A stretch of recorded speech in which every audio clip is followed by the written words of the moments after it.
I'm photographer David Bergman, and this is 2-Minute Tips for Adorama TV.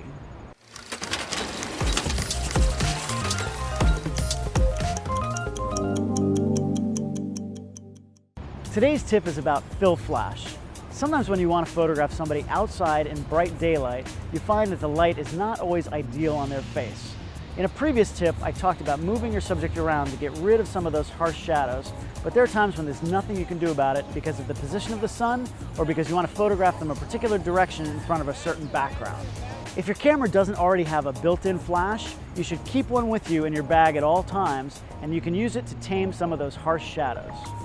I'm here today with my friend Limor. You can see how the midday sun is really creating some harsh shadows under her eyes. My first choice would be to get the flash off camera and put it into a big modifier like an umbrella or a softbox. But a lot of times we're just out with family and friends and don't have that kind of gear with us.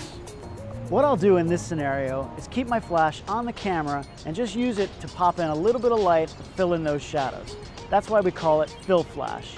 I'll use the flash exposure compensation function on the camera to lower the output just a stop or two so it doesn't overpower the whole scene.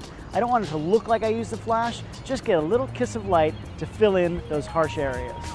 By the way, even point and shoot cameras have a setting to force the flash to fire even in bright daylight when it normally wouldn't go off.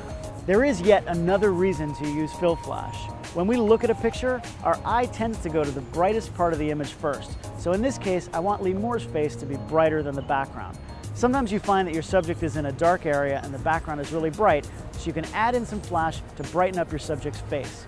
By lowering the overall exposure, I can keep her properly exposed with a nice dark background that's not distracting. An added bonus of using fill flash is it gives a little catch light in Limor's eyes, which gives her some extra life. It makes a subliminal difference when we see that little glint in the eyes of our subject. So remember, get in the habit of keeping a flash in your camera bag at all times. It might seem weird to use it in bright daylight, but it really helps to fill in those shadows or make your subject pop off a dark background. Thanks for joining me today on Adorama TV. Don't forget to subscribe for more amazing videos, follow me on social media @David Bergman, and go to the Adorama Learning Center for lots of other great tips and tricks.